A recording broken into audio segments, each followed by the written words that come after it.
Good afternoon. It's nice to be here. So I am going to start off this discussion with Mark, and a question from a perspective as a mother. My son just turned 5 just a few months ago, and so it's so hard and devastating to know that around the world, 16,000 children a day don't make it to their 5th birthday, and even more tragic that most of those deaths are preventable. So I'd love to hear your thoughts about what you and your organization are doing to address that. Well, thank you, Laura, and thanks a million to everyone for inviting us here this afternoon to talk about this really incredible and critical issue, which, as Laura just mentioned, is the number of children dying every day from preventable diseases before their age of 5, 16,000, and 800 mothers every day. The good news is that number has been cut in half over the last 25 years. So there has been great progress made on a bipartisan level in Congress, but there's clearly a lot of work that still needs to be done. And that's why Save the Children created Save the Children Action Network, a 501c4 entity to advocate on behalf of this issue and the issue of early childhood education here in the United States. So we are working across the board with both Republicans and Democrats. We've introduced a bill. Senator Collins is the lead sponsor of that. Senator Coons is the lead co-sponsor on the Democratic side. Over 20 senators, over 150 House members engaged in this piece of legislation. And it is a powerful attempt to try to set forth a strong agenda to address this issue, to try to lower those numbers down to what is really zero. And because we know it works, we just don't have the resources right now to really address those last 16,000 kids that die every day. I mean, I think that number is just really stunning. Yeah. I mean, you know, an airplane goes down from a terrorist act and it's a tragedy. 100 people die. There's 16,000 kids before their 5th birthday, over 50% of them dying on the day they're born. 800 mothers every day. So we've made great progress. The increases are bipartisan every year, but they're small increases. And if we want to get that number down to zero, I'm sure some of you saw Raj Shah earlier today and USAID's call a couple of years ago to try to pull resources together to address that. But we need people engaged in the political process. We need voices being heard, and we need to put more pressure on the leadership in Washington to make a huge commitment, just like we did in PEPFAR, to address this big issue today. Great. Well, speaking of the political process, we're joined by Congressman David Cicilline, who serves on the Foreign Affairs Committee, specifically the Africa Subcommittee. So can you speak from that vantage point about the actions that the U.S. is taking currently or should be taking to better address this global challenge? Sure. And I want to say first, it's really important to underscore those numbers again. I mean, this is a 16,000 children every day, 1 million children a year. These are it's hard to comprehend the gravity of this problem. And what's so frustrating about it is something that is really easy to respond to, that we have demonstrated real success, as Mark said, in the last 25 years, cut that in half. And so we know that we actually can do something about this. And so I think one of the things that's been a pleasant surprise on the Foreign Affairs Committee is there has been a lot of bipartisan work on the continent of Africa in terms of Electrify Africa, in terms of the Foreign Aid Transparency Bill, in terms of PEPFAR. So there's been a lot of bipartisanship. The REACH Act was introduced last year. It was reintroduced this year, which will really focus on creating by statute, a coordinator of this effort, making sure that we provide for really innovative new ways to finance this effort, making sure that it's evidence-based so that we are really accountable for the resources that are being devoted to it. And I hope that within that framework that we can make the case convincingly to our colleagues on both sides of the aisle that we really need to increase our investment in this. Yep. Because it can make a real difference and we can save many more lives. And I had the honor of working for your uncle in the Senate, so inherently understand the political process and work. I'm passionate about C3 organizations and nonprofits actually taking the step that you have just taken to create a C4 arm and engage robustly in the legislative process. Can you talk about, you mentioned the REACH Act, but that decision to create the C4 and what that means for your organization and for the issues? Well, it's a big step, and it's an exciting step. It was created by the board of directors of Save the Children about 3 years ago, with great support from our CEO, Carolyn Miles, who's the head of Save the Children in the U.S. She's the chair of the board of the C4.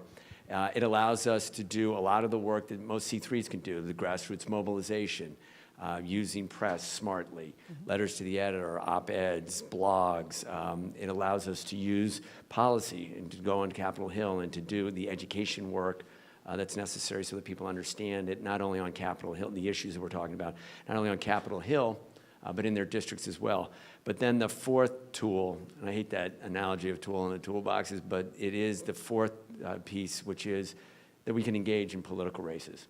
So we can hold our elected leaders accountable. If they're, say they're going to support the REACH Act, if they're going to do work on early childhood education here in the U.S., and they don't do it, we want to make sure that their constituents know that. But if they do it, we want to support them as well. And I just think that, I've been, in this field for 20 some odd years, and one of the reasons, what I said when we were talking to the board about creating a C4 was the bobblehead. Politicians bob their head whenever you talk about children. Right. And they say 16,000 kids dying, it's a tragedy. Or high quality early education, we got to do more about it. But there's no accountability.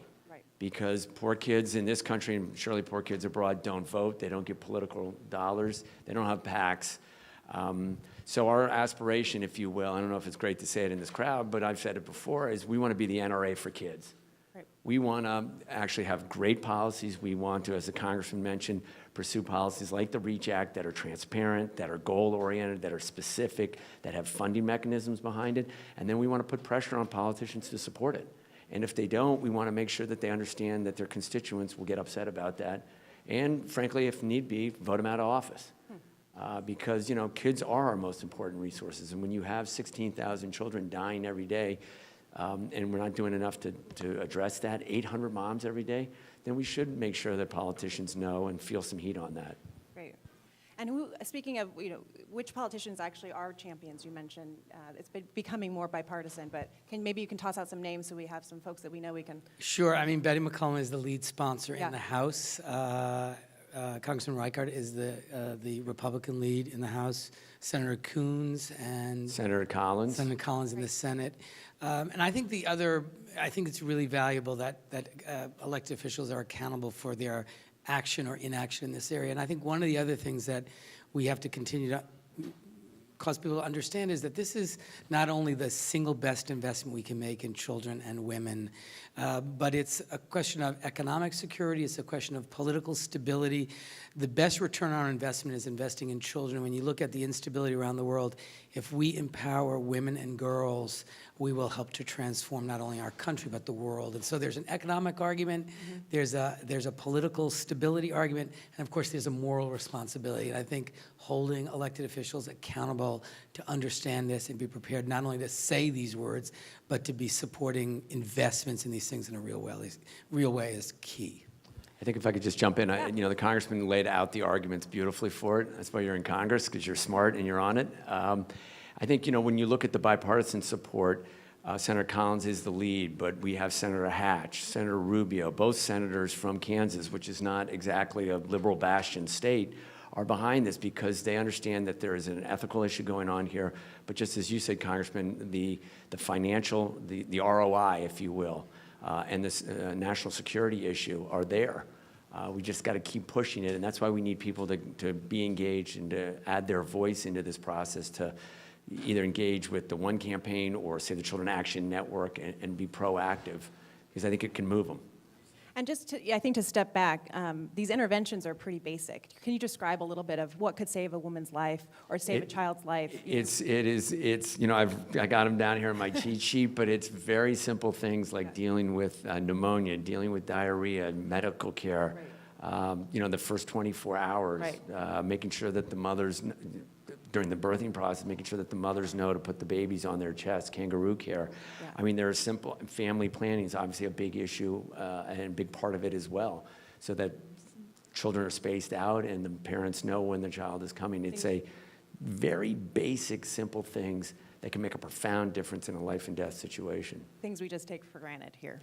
You do it in certain parts of the United States. There are certain parts of the United States that are really struggling on these issues as well. Yeah. But yes, in too many places in the world, they're not known. The resources aren't there because there's not enough resources from not only in-country, and there's a really important issue about in-country ownership of this and the financing of it, but also, the support from other countries, whether it's, England or America or the other countries that are involved in that. And you said, so, again, there's probably a lot to be a little discouraged about when you think about that number, but from your vantage point, partnering with other countries, what gives you some hope? I know the USAID put out a really bold goal for 2020. How do you think we could get there? What are the other mechanisms, the REACH Act or other things that could help us get there? Well, I mean, I think, the president made this a priority 2 years ago when he made this announcement. The REACH Act, I think, really does reflect a very serious commitment to this. I think it has to be coupled with, it's one, sort of has to be in one form to enact it, to make sure it remains bipartisan and doesn't have lots of new money. But I think the expectation has to be, once this framework is in place, that we really increase our investment in a serious way, because people will begin to see that we can have a real impact and reduce childhood death for treatable and preventable diseases and get to our goal of 0 by 2035. So it's achievable. This is a very ambitious goal, but it is absolutely achievable. There's good evidence to show that we can actually get there.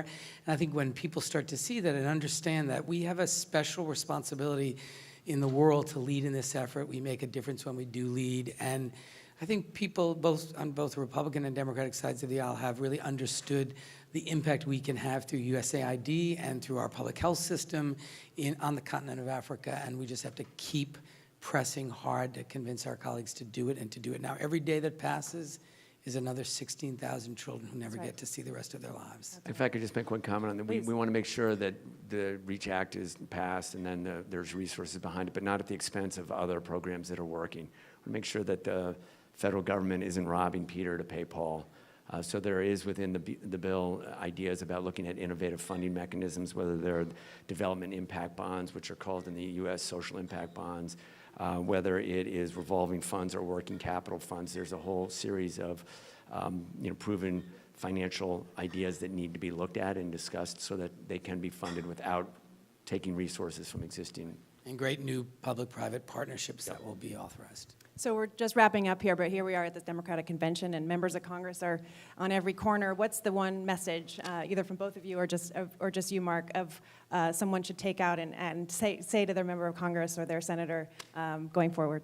Well, I think the one thing, I'm only allowed to do one thing, get involved. I mean, it's learn about the issue. When we've done polling on foreign aid, many Americans think that the federal government, somewhere between 30 to 40% of the federal budget is in foreign aid. It's less than 1%. Right. And then if they learn the great results that have been achieved with U.S. leadership over the last 25 years, it's to learn that and then to get involved, let your voice be heard. And I've heard from numerous congressmen, and you hear from state senators and folks all around that are in elected office.